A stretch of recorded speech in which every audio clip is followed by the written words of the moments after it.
ನಾನು ಮತ್ತೆ ಬಂದೆ. ತಾವೆಲ್ಲ ಉತ್ಸಾಹದಿಂದ ಮಾಡುವೆವು ಅಂತ ಇದ್ದಾಗ ನಾನು ನಿಮ್ಮನ್ನು ಕಂಡಿದ್ದೆ.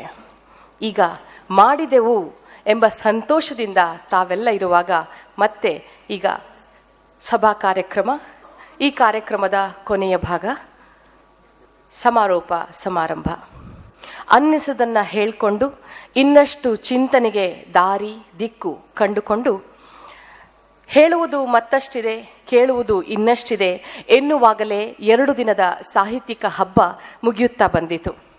ಇದಾದ ಮೇಲೆ ನಿಮ್ಮ ದಾರಿ ನಿಮಗೆ, ನಮ್ಮದು ನಮಗೆ ಎನ್ನುವುದಲ್ಲ, ನಮ್ಮೆಲ್ಲರ ದಾರಿ ಇದೆ, ಸೇರುವ ಗುರಿ ಒಂದೇ, ಅದೇ ಭಾರತೀಯತೆ. ಮೇರೆ ಇಲ್ಲದ ಸಣ್ಣತನ ಒಲ್ಲದ ಸುಸಂಸ್ಕೃತಿಯಿಂದ ತೊನೆದಾಡುವ ಸನಾತನ ಮಾನವ ಧರ್ಮವನ್ನು ಅರಳಿ ಘಮಘಮಿಸುವ ತಾಣ ಇದು.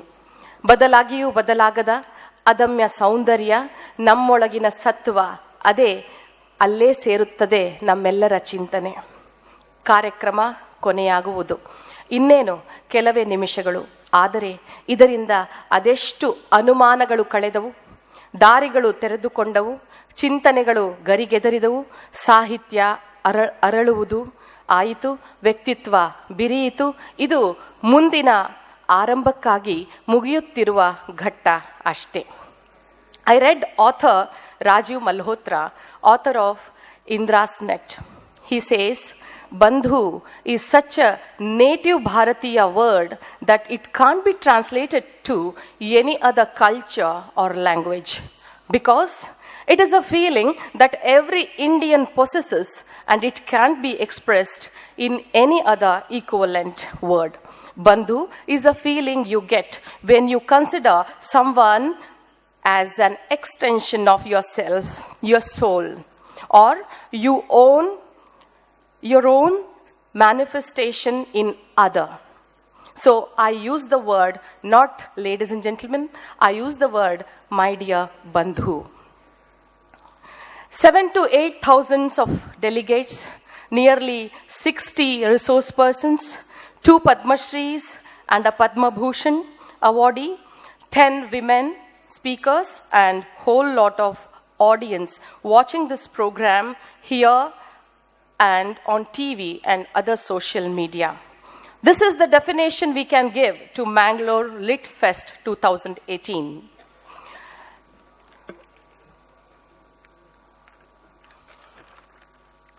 And we are at the valedictory ceremony of this marathon rush of thinking and discussion held in 18 sessions at 4 venues, Chavadi, 2 sites, Manthan and Angan.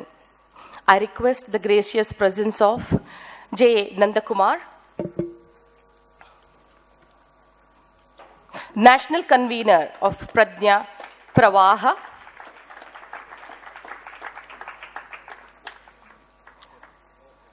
Padmabhushan Dr. B.M. Hegde, educationist, cardiologist, well-known medical scientist, and an opinion leader of much weight, who is looked up by the people of this part, not only for medical reasons, but also for social and political answers. And Dr. Gopal Mugeraya, Director, NIT Goa, former Director of NIT Agartala, Professor in KREC, and he hails from our own Udupi, from Mangaluru. A very hearty welcome to you all, sir. Dr. B.M. Hegde is always looked up for his opinions, which are unique, his consideration for people, his association with the people of this part. Yesterday, we were to have a session addressed by him, but he could not make it due to his other engagements. But we are fortunate to have him at the valedictory ceremony. I request Doctor to please address the audience here too. ಬಂಧುಗಳೇ, ಒಳ್ಳೆ ಶಬ್ದ ಅಂತ ಹೇಳಿದ್ರಮ್ಮ. ಹಾಗಾಗಿ ನಾನು ಇಲ್ಲಿದ್ರ ಮುಂಚೆಯಿಂದ but I have been using this word ever since the beginning of my career. I don't know, I didn't know the significance of that word, but I always think each one of us, whoever you are, is an extension of me, because that's really molecular biology. There's nothing new about it. So one doesn't have to really understand the word for that. Bandhugale, first of all, let me apologize for not having been able to be here with you yesterday. I was supposed to be here, but I was also supposed to be somewhere else. So physically it is impossible to be in two places simultaneously. So I was in one place and missed another place. But I am here today. I was asking my guru, Ganesh Karnik, as to why an ordinary person like me is in the literary festival. That's a statement, yes. But then he said, no, this is not literary festival as such. This is about Bharatiyata, which I love most. Because, our biggest problem in India was that our leaders for decades were RNIs. RNIs, resident non-Indians. They live here but think of the West. That is why we have not progressed at all. You see, I'll give you one example. Today you can practice acupuncture legally in New York. You can't practice Ayurveda in New York, because Ayurveda was not patronized by our government at that time. Acupuncture is patronized by China from day one. So when the government patronizes it, everybody respects it. And here we are not, it's only the last 3 years, the change of guard, that Ayurveda has been heard. I mean, in the older days when I talked about Ayurveda, people used to abuse me. They used to say, you are an idiot, you don't know nothing. I used to admit that. One day I was lecturing in IIT Bombay, and I was talking about some subject which was given to me. But incidentally I mentioned that Ayurveda is a science. So at the end of the talk, one professor got up and said, I respected all that you said, but I lost all respect when you said Ayurveda is a science. Ayurveda is bullshit. It's hocus pocus, he said. And I answered him in one sentence. I said, I'm sorry that IIT Bombay has a professor who is so ignorant that he doesn't know Ayurveda is science. Ayurveda is a holy science, I told him. He kept quiet and didn't talk after that, and everybody clapped. Friends, let me tell you something. Indian thought, which was there, which is called Sanatana thinking, has been the basis of most scientific thinking in the West. I'll give you one example. For example, now our young lady, handsome young lady, where is she? Smita Shenoy. Very, very nice girl. I like Shenais, and Smita is a good name. Smita said, Bandhu is a very good word. Yes, I agree with her. No, but you will be surprised that I was, as a doctor, I'll tell you, most of our medical wisdom comes from the East, from Bharat, not from the West.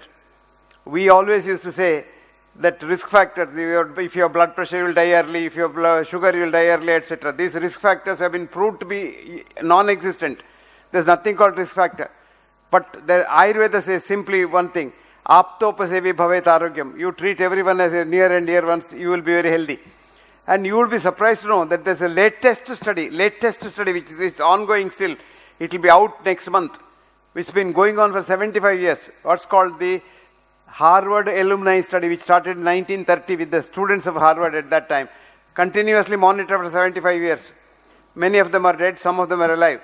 But only 3 things came out as the important thing for Ayurveda, health. A, smoking is bad. B, drinking is bad. C, love and friendship and camaraderie is your tonic for long life. No, nothing else stands. And these are the 3 things which Ayurveda has been saying for donkey's years. And now the Western wisdom comes back to that. I still remember my old granny was saying that mad people don't get any disease. I was thinking she is mad. But now a study in the West has shown that so-called mad people like schizophrenics and maniacs, etc., who were locked up in the olden days for 40 long years, did not even have a common cold. They did not have a common cold because a so-called madman, which you and I think is mad, he thinks we are mad. That man has no contact with his body at all. He is completely outside himself. So if you don't concentrate on your body, you don't get any disease. So they don't even get common cold. And that's a very great statement which has come from the Indian wisdom. So in every field of knowledge, Indian wisdom is the one thing that is the basis of real wisdom. But unfortunately what happens is, if you talk like this, in the olden days they used to call me, are you RSS? I said I didn't know what RSS was at those days. Now I know what RSS is because of Ganesh Karnik. And I say, otherwise they'll say, oh, he is a saffron brigade or whatever. That's the label you get.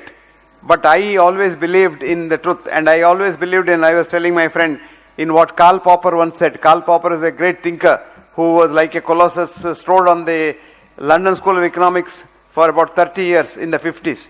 He said, I quote, knowledge advances not by repeating known things, but by refuting false dogmas. There are so many false dogmas in every area of wisdom that if you don't refute them, you don't go forwards at all. And what we do in our education, she said, what's that? Vidya Kshetradalli. Education is repeating the whole thing. What education have we inherited from the West? The first thing that the West wanted, or the British wanted in India, was to destroy our hoary educational system. That's the backbone of this country. That's the culture of this country. What is the culture? People think culture is dance, drama, yakshagana and all. That's not culture. Culture is what you do when nobody looks at you. Do you know what Indian culture is? You walk your talk. Not walking your talk like what they do in the television. Going with him and talking. No. Walking your talk is doing what you say and saying what you do. And if you did that, you are an Indian. And that's exactly what the world is now trying to follow, because that's the easiest way to survive in this world. So India has taught the world all that the world has to know, and that's called the Bharatiya Vidya and Bharatiyata. That's all I want to tell you, because beyond that I don't know anything about literature, Litfest, except that you light the fest, I don't know. So I try to light the fest. Thank you very much for bearing with me, and I know what you will all say when you go home. I had a friend of mine who is a parish priest, was going from place to place lecturing. One day he came to Mangaluru to lecture, and his lecture was in TMFI hall. And he was staying in a hotel called Deepa Comforts. Being a Sunday, he wanted to write a letter to his wife. So he wrote the letter, came out, but he didn't know where the post office is. So he had a couple of kids on the roadside. He said, kids, can you show me the post office? They said, come on sir, Sunday is a holiday for us, we will take you. So they walked him to the post office, he posted the letter, but being a priest, he said, no, I must do something for these children. Gratitude, According to Bharatiyata, ingratitude is the greatest sin. And gratitude, he wanted to buy some chocolate. He went to the shop, but the wallet was in the room. So he told the children, don't worry, I have a lecture in the evening for which everybody has to pay 100 rupees to get in, but you two will get free entry. I'll give you a note, which you give it to Ganesh Karnik, he'll let you in free. Children laughed. He said, sir, what are you talking about? Then he said, do you know who I am? I'm a priest. I'm talking about way to heaven, way to God, where is God, and things like that. Then the children laughed out, burst out laughing. Then he said, why are you laughing? No, sir, you don't get angry. No, I never get angry because I'm a priest. They laughed. Then they said, why are you laughing? No, sir, we are wondering, a man who doesn't know the way to the post office, how does he know way to... So here is a man who doesn't know the way to the post office, trying to tell you about the way to heaven. Thank you very much. Now we will have a short 45 minutes valedictory session, because people have to go back. They have to catch planes, they have to catch trains. So let's not delay it. We shall stick to the time, and that's all what I'm going to do.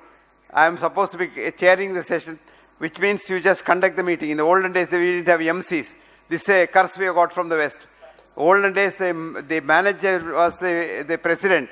He had to manage the whole meeting. But we slowly got these, curses from the West called Rotary Club, Lions Club and all. They started this MC, ABCD and things like that. So I'm going to do my job today, and it will remind you of what the olden days people did. Thank you very much. Welcome to the evening session. Once again, apologies for not coming here yesterday. Beda.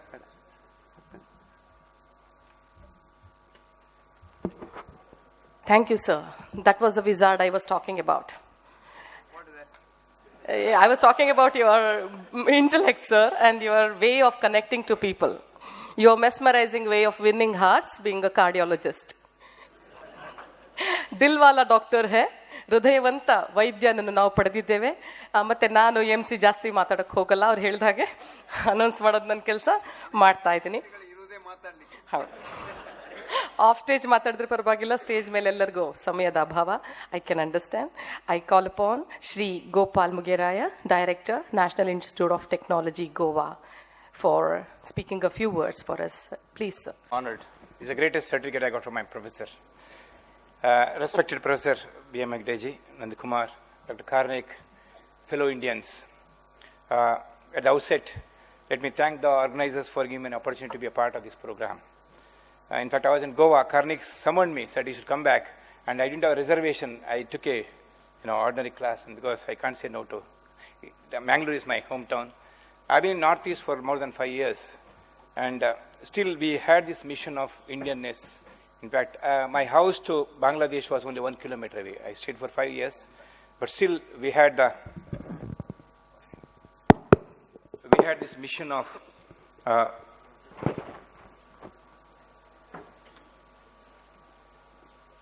spreading the Indianness among the youth. In fact, on 13th of this month, HRDM is going to come to Goa. We are in a mission of starting what's called as Mahatma 150, redefining Indianness among the youth. We want to reach about 30,000 youth remotely through this mission. We are starting on 13th of November in Goa. Let me take, I told Mr. Karnik that he should not call a professor or a lawyer for this function, for the reason that for a lawyer to open the mouth, you have to pay. For a professor to close the mouth, you have to pay. But I'll take exactly 5 minutes of your time. Our culture has a long history of about 100 years, 1,000 years. When the rest of the world were not even aware of what civilization was, we were at the peak of civilization of the society. Most of the ancient civilizations like Roman, Greek, Persian have been perished slowly. But our civilization, our Hindu culture is still alive, still lively, accommodative to broad spectrum of social, culturally and diversified community. The holy Vedas are the bedrock of our immense culture and eternal wisdom. Veda literally means knowledge of highest order and absolute level. While Western might have mastered the physical science, our Bharat Varsha has mastered the science of soul. As the Upanishads is rightly told, that Shrunavanto Vishwe Amrasamatya Putra, ours is the only culture which says that with the confidence that each one of us are the son of immortality. Each one of us have experienced the God within us. And the Father says, Son, you are the part of the God. Whereas the other religion says that Nivella Papikolu, Nan Niman Pavitra Martene. But we say that you are all the soul of God. The only challenge is each one of us to find out the God within us and realize it. That's a challenge. Ours is the only culture, Indian culture, in the world when the women are respected most. We respect every woman as our mother. Probably, if you have followed this 100%, this issue of Me Too wouldn't have come, it has come.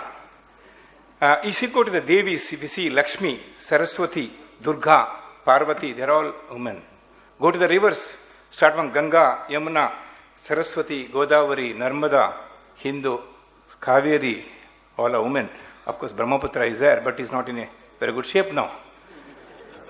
The Hindutva is not only a real religion, it is a way of life. It was rightly said by the Praful Kirji in his inaugural speech that Britain have given parliamentary democracy, Americans have given us economic democracy, but Bharat gave us the spiritual democracy. And the unity in diversity is the special of our culture. It's not only Adhyatma, Adhyatma is not shown, we are in place, even the science has shown our presence. You go from Bhaskara to Shankara, astrology to astronomy, we Indians have inked our presence. You go to the Bhasmas or the Suvarna Bhasma is a gold nanoparticles. In fact, I did my postdoctoral from University of California in 1996 under Robert Hayden, who was a Nobel laureate. We worked on gold nanowire, but Ayurveda knows the Bhasma years together.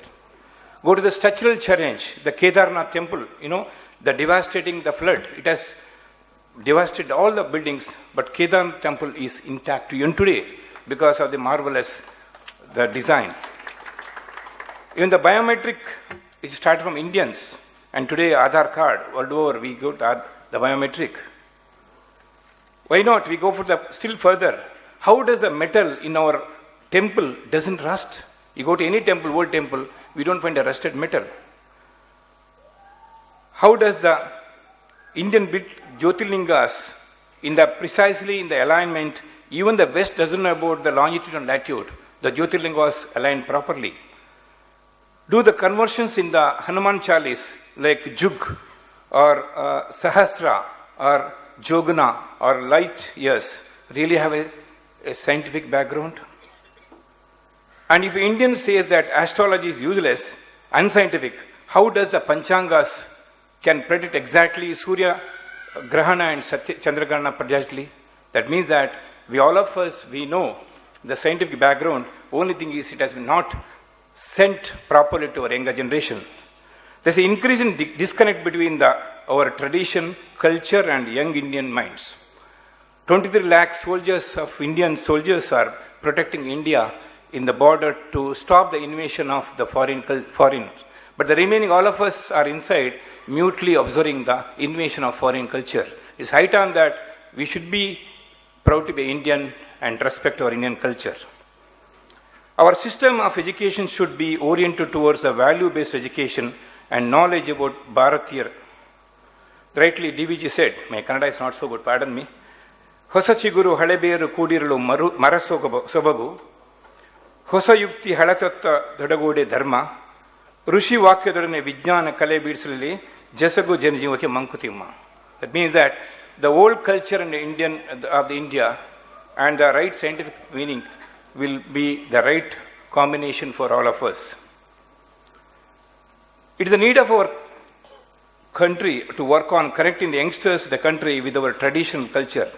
All the new technology, science and art should be done for our day-to-day life. In fact, Macaulay in 1860 introduced all this, the type of education. It was more towards preparing for us for the job, like a glorified clerk. But it's high time that many of the youngsters now, they are thinking out. I'm very proud to say that I've been a teacher for more than 30 years. I've seen many of the bright youngsters, they don't want to go abroad. They want to stay back in India and they want to think in India and make in India. Exactly, this is a very good culture. It's very important at the same time that they should understand that importance of keeping our always connected with our roots. This is exactly we got all our education, all our the support from India. It's high time that we should be in India and perform for India. That's what rightly said. Janani Janmibhumu cha Sargadapi Gariyasi. That means respect our motherland, be a proud Indian, and be always Indian. Shubhamastu, Vande Mataram. Thank you, sir, for a wonderful discourse on the topic. All that I would like to repeat and say what he has said is that our younger generation should know the importance of Indianness, Indian thought, and they are all sold to the Western science. You would be surprised to know Western science is a money-based science, which is completely not free. It is under shackles. I want the younger generation to read a beautiful book by a man called Sheldrake. Sheldrake is a great scientist in Cambridge who wrote a book called Science Set Free. See that book, which shows how the Western science is completely under the clutches of the money powers. Today, who is a scientist? One who gets the grant. And who gets the grant? One who packs what the grant giver wants. So science has to give a positive answer to the fundraisers, fund givers. So it's a sort of a vicious cycle. We must get out of that. Indian science is not like that. Indian science is thinking. Science should be simply thinking. It's not just writing a paper and getting a CV thicker. It's just thinking. And that's the kind of thinking I want our younger generation to know. Then only you can go forwards. Thank you, Doctor. Madam, one second. Any questions? Quick questions. One or two questions to our speaker. In Indian culture, we have the Shikshana followed by Guru Dakshana. But in Western, first Dakshana, then only Shikshana. That was absolute summarization of essence of Indianness, the Bharatiya Samskriti in a nutshell. And Professor, thank you for underlying the concept of a spiritual democracy, about which we discussed enough in the opening session, and today's headlines carry this message. This is a take-home message of this event, you can say. Thank you. Now we will have Shri J Nandakumar, National Convenor of Pravaha. Pravaha is a national movement of Indian ethos and values. It upholds the ancient wisdom India is radiating from time immemorial. Over to Shri J Nandakumar. Most respected bandhus on the stage and in the off the stage. Actually, what all are to be heard, or what all are to be taken from this marvelous 2-day festival are already being placed before you by the two illustrious speakers and thinkers.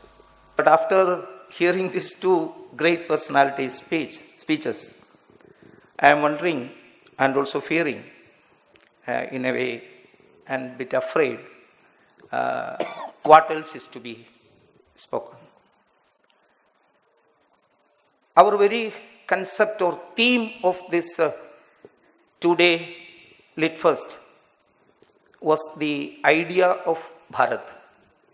There are a lot of interpretations, lot of opinions, difference of opinions about the very idea of Bharat. It's quite natural also, because ours is a very vast nation. Religious invasions, also to make empires, that type of imperialistic invasions, civilizational invasions, all took place here. That was not just one army is coming and fighting with us with forts or with guns, but it was, of course, it was a civilizational war also. Those who came inside, they quite naturally they want to put some traits of their beliefs and thought system here. That impact, that influence, that confluence of ideas, some person, some society, some group of persons are still continuing that traditions also. So when we are talking about idea of Bharat, we are not just starting from a clean slate.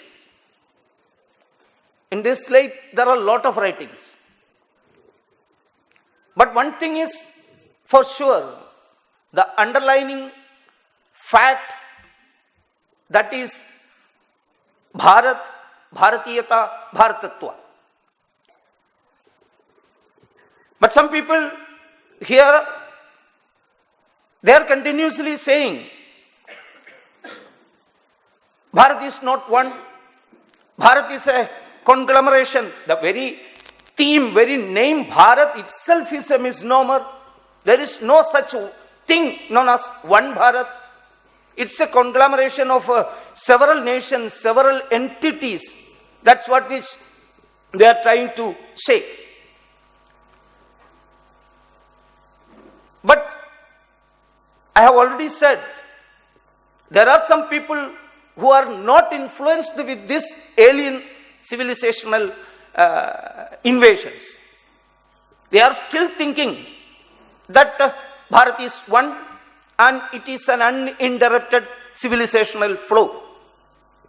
1 month back, 2.5 months back, former President Pranab Mukherjee participated in a RSS function there in Nagpur. In his speech, he has mentioned this very clearly, that Bharat is an uninterrupted flow, civilizational flow for the last 5,000 years. Already, Dr. Hegde ji And also, Shri Gopal Mugeraya ji has already mentioned, this civilizational flow has started since time immemorial. Thousands of years back. We can't just count. Many of the historians have tried to research the age of Vedas and all. But no one has come to the conclusion that what is the real age of these Vedas. No one has come out with a conclusive answer that this much years old. But in those Vedas itself, the very concept of our Rashtra is there. In Rig Veda, it has been specifically mentioned that how this Rashtra was formed. Many of you must have heard it many a times during these type of meetings. So I don't want to speak much about that. In Veda, it has been specifically mentioned that Bhadramichanda Rishaya Sorvida Tapo Diksha Mupase Duragre Tato Rashtram Belamojas Chajadam Tadasmai Deva Mupasannamantu. Those years, those saints who did the tapa, for the welfare of the whole universe, animates and inanimates, for whole universe they have conducted, they have done their tapasya with a lakshya, with an end in their mind that the whole universe should progress for the welfare of the whole universe. They never did it for their welfare, their family's welfare. From that tapasya, this Rashtra was formed. It has been mentioned in the Vedas. But the second group that I have already mentioned, those who are influenced by the alien civilizations and ideologies, they are not believing in that fact. They are just believing that this nation was formed after British Empire came to power here. That's all because of the Britishers that we were made a nation. That's why one among them, I don't want to criticize any political party or person, but I am just mentioning about a school of thought. One among them, just after we attained the freedom, while giving the opening address of this independent India, he mentioned that we are a nation in making. Many of us are all repeating that term. I have got a reservation about that prayoga. What's my reservation? When we are saying that we are a nation in making, that means this nation is not here, was not here. And most probably in his mind of mind, whether he is thinking that this nation, this country is not going to become a nation also. So, Teenon Kalme, all the three tenses, he is negating the very concept of the nation when he is saying that we are a nation in making. See, I am opening this door, means what? This door is in the process of opening, means what? Simple English. This door is in a closed position. I am opening it. When one person is saying that this nation is in the process of making, it was not a nation, it is not a nation, I don't know. I already said whether it's in his mind, that passion or that thinking was also there. This country is not going to become a great nation. Why this happened? He's not believing in it. Some years back, one another great thinker was asked. He's from Kerala, so I knew him personally also. In my childhood, when I was a student, I was a fan of him also because he is considered to be the intellectual giant of Bharat, Sriman E.M. Shankaran Namboodiripadu. In Marxist parties, communist parties, ideological weekly, intellectual weekly, Chinta, there was a question answer program. Continuously it was going on till EMS was alive. One question was regarding this nation, whether Bharat is a nation or not. And his answer was very straight. This is not a nation. It cannot be said as a nation. Britishers have tried to make it one nation. That was his answer. And again, I want to give another example.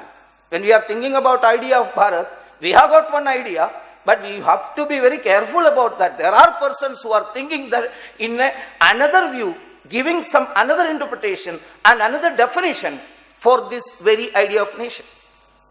One of the greatest intellectual, she is considered to be the queen bee of the eyebrow intellectuals of leftist column.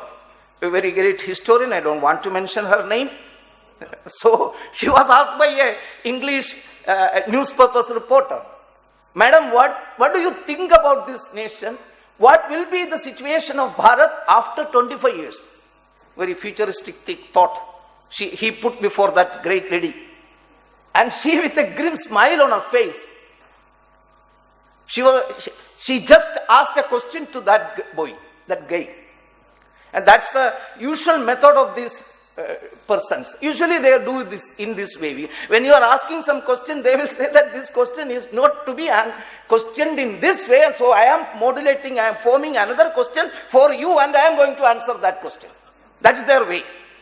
Usually, if you are going through their discourses and discussions, it is a very strange thing. Their intellectual discourses are very strange. So she just asked, which India you are mentioning? So that reporter was somewhat flabbergasted. He couldn't answer it. Which India? He was shocked. And then she told, if you are mentioning about an India which has been formed and which is being sustained and maintained by the might of this Indian army, see, might of the Indian army, if you are asking about that India, this India is not going to be an India after 20-25 years. There will be 25 Indias. 25 tukda. See, in a most advanced articulation she made through her highly sophisticated language, but this sophisticated, highly articulated speech has been bluntly repeated by the JNU guys, and they are repeating it through their slogans, Bharat tere tukde honge, inshallah, inshallah. The very same thing. What is this intellectual historian has said that this India is not going to be one India after 25 years. There will be at least 25 Indias, 25 tukdas. That is being bluntly, roughly repeated by poor boys and girls of JNU or Jadavpur or anywhere. Bharat ke barbadi tak jang rahenge. They made these slogans. We are hearing it. Why it is happening? It is because of this influence.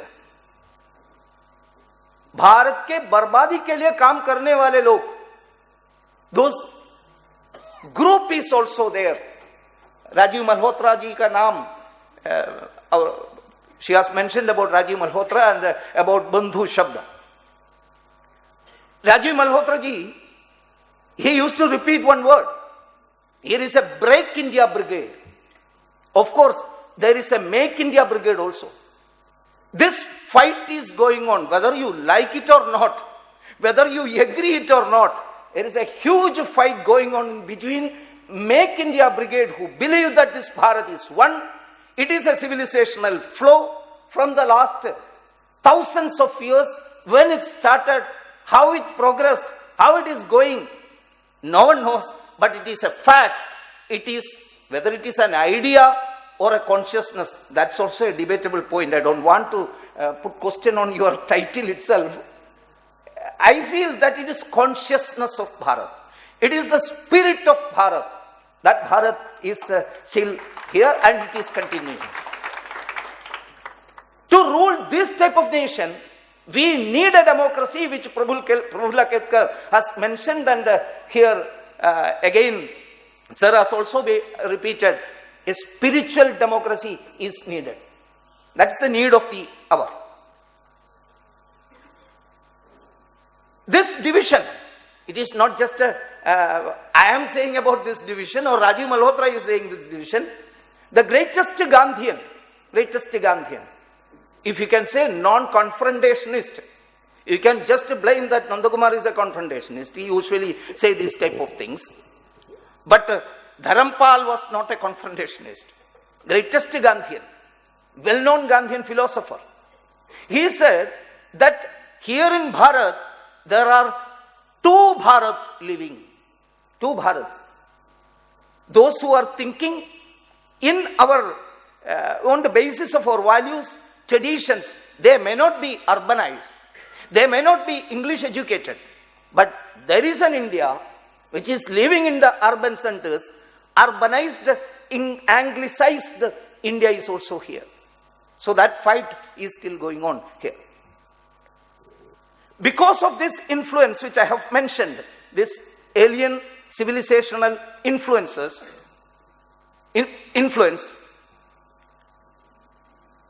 those people who are being taken away by those type of education, they are still continuing it, that I have already given you such examples.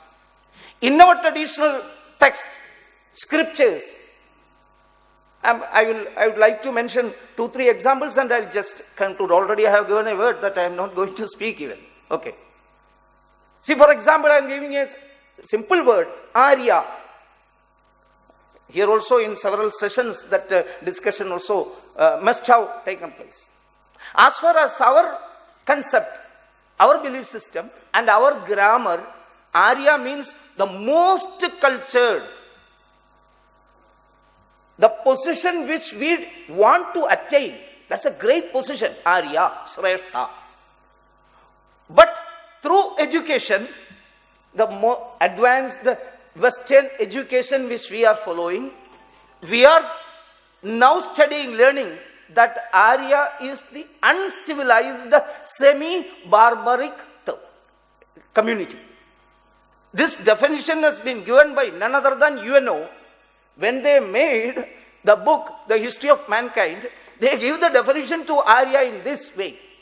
They have got a definite, different intention while giving this definition. So what is being repeated in our history books?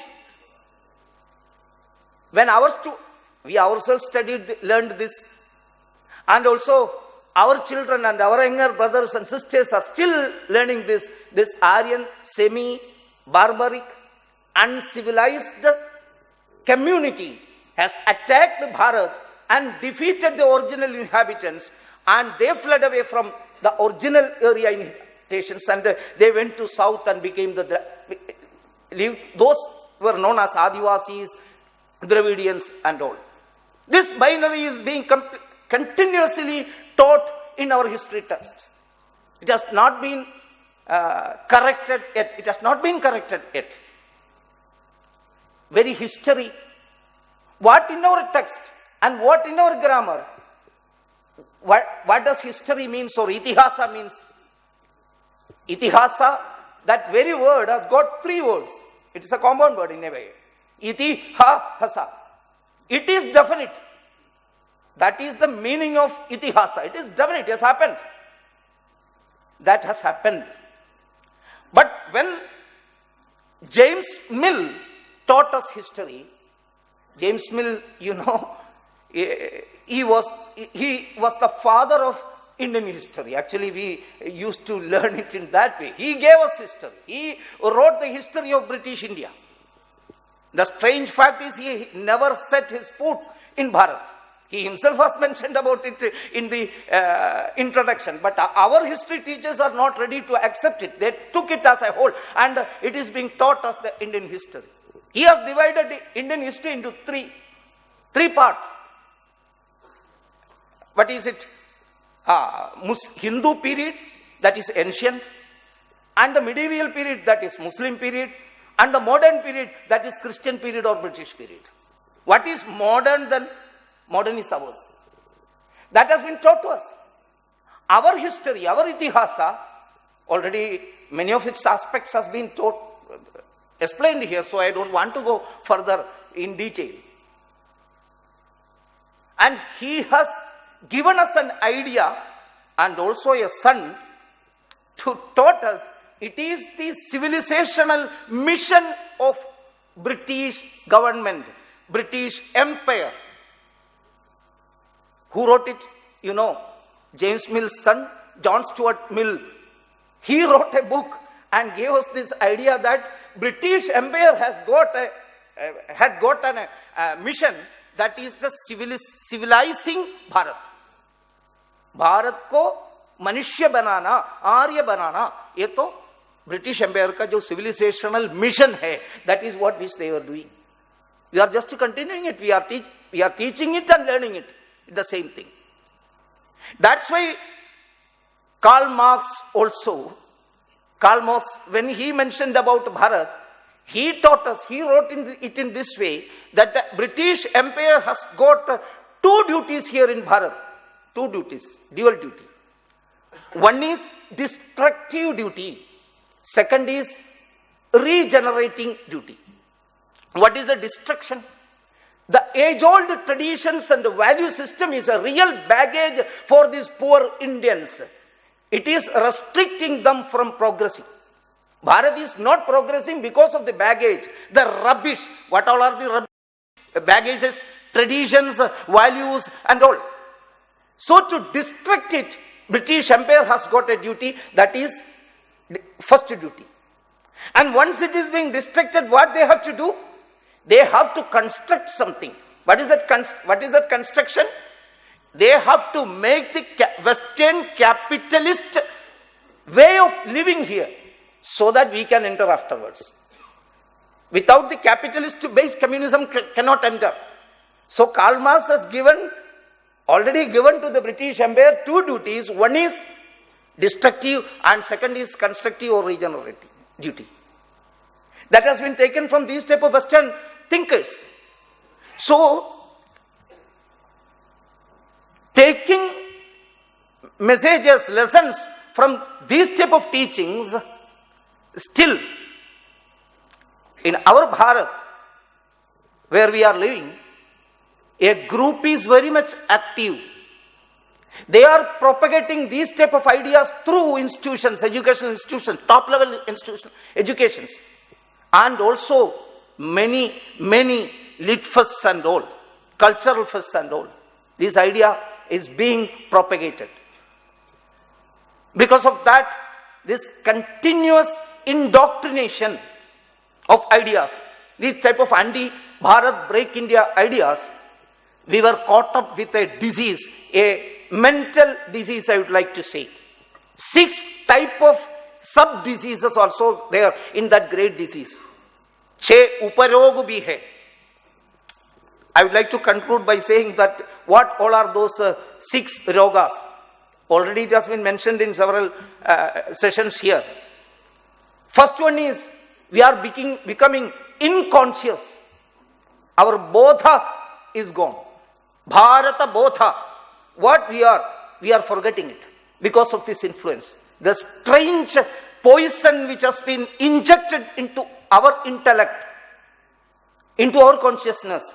We became unconscious, or I would like to coin a word, inconscious. That is happening. Some years back, there was a research work conducted by Thailand. It is by 4:30. Is it not? 3:30 to 4:30, huh? 3:30 for 1 hour. The whole session is supposed to be 45 minutes. I don't know. And if it is okay, I am concluding. Carry on. I don't know.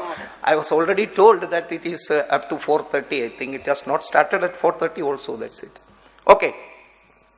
I don't want to elaborate much. We are becoming ignorant. That's what which we already have discussed. I don't want to say that anecdote in connection with inconsciousness. Second is ignorant. We are ignorant about our own ideas, our own thought, our own culture, our history and everything. And because of these 2 diseases, the third thing is coming, that is irreverence towards our own culture.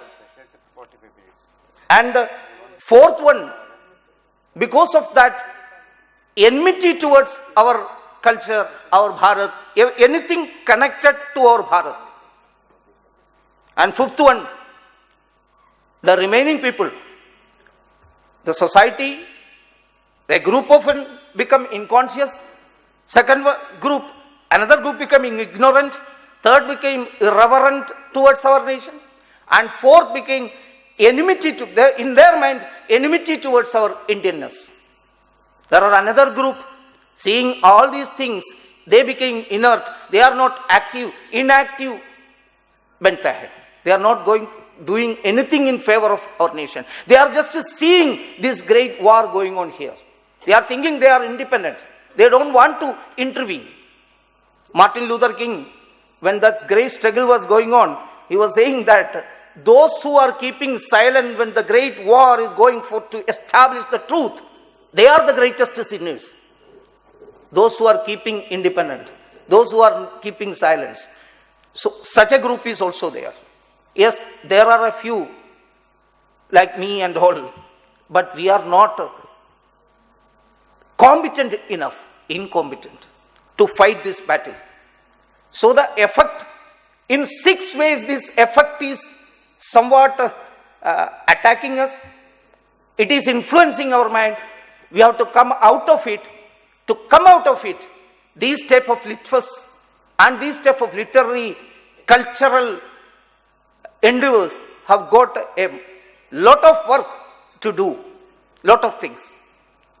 I would like to congratulate the organizers, the whole team who planned this event. Maybe for the first time, it is going to happen in the coming years also. But along with that, we have to create a rich content of our great literature. That's our duty. Just hearing the speeches and participating in the discussions and raising them questions will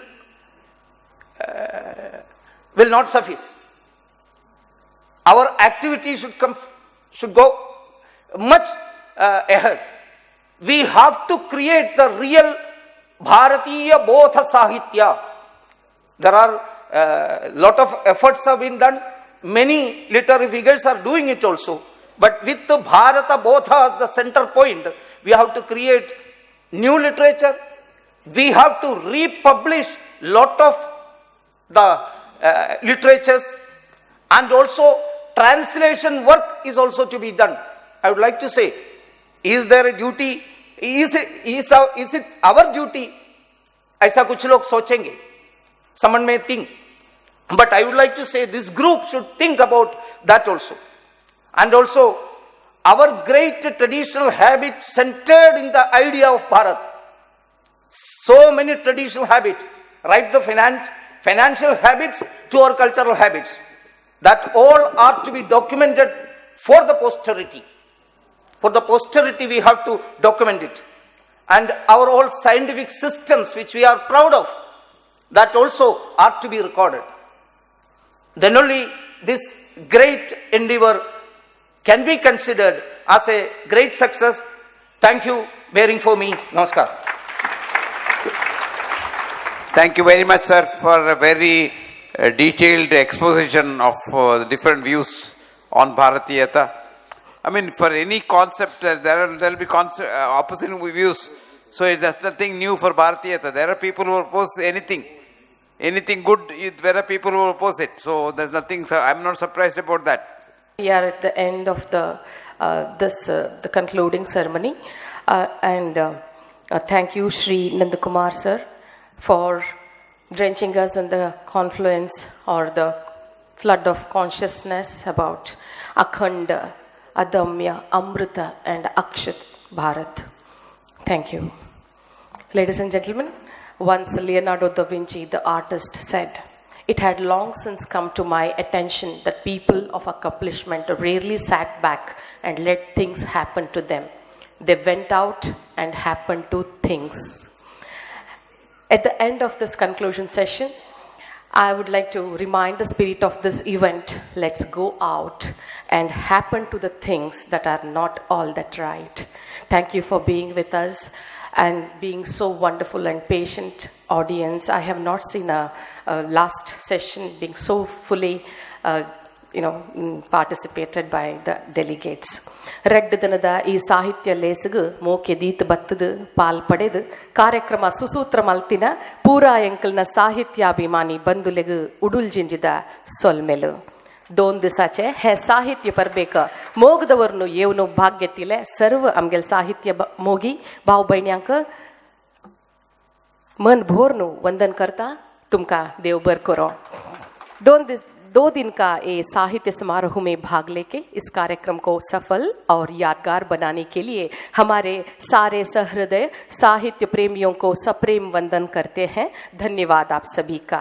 2 ದಿನದ ಈ ಸಾಹಿತ್ಯ ಹಬ್ಬಕ್ಕೆ ಪ್ರೀತಿ ಅಭಿಮಾನವಿಟ್ಟು ಬಂದು ಭಾಗವಹಿಸಿದ ಸಾಹಿತ್ಯಾಭಿಮಾನಿಗಳಾದ ತಮ್ಮೆಲ್ಲರಿಗೂ ಗೌರವಪೂರ್ಣ ವಂದನೆಗಳನ್ನು ತಿಳಿಸ್ತಾ ಇದ್ದೇನೆ. ಅದೇ ರೀತಿ ನಮ್ಮ ಸಂಘಟಕರಲ್ಲಿ ಒಬ್ಬರಾಗಿರುವ ಫ್ರೆಂಡ್ಸ್ ಆಫ್ ದ ಫೆಸ್ಟಿವಲ್ ಗುಂಪಿನ ಸದಸ್ಯರಾಗಿರುವ ಕ್ಯಾಪ್ಟನ್ ಗಣೇಶ್ ಕಾನಿಕ್ ಅವರು ವೇದಿಕೆ ಮೇಲೆ ಬಂದು ಎಲ್ಲರನ್ನ ವಿದ್ಯುಕ್ತವಾಗಿ ವಂದಿಸಿ ನಮ್ಮ ವೇದಿಕೆಯಲ್ಲಿರುವ ಮುಖ್ಯ ಅತಿಥಿಗಳಾಗಿರುವ ಪದ್ಮಭೂಷಣ್ ಡಾಕ್ಟರ್ BM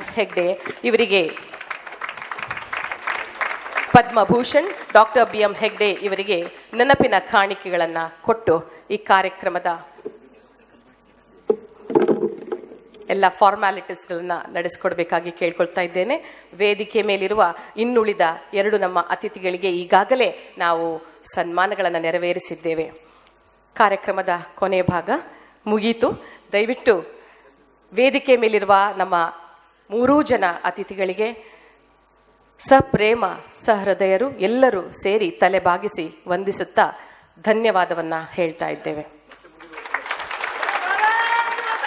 ಜೈ ಜೈ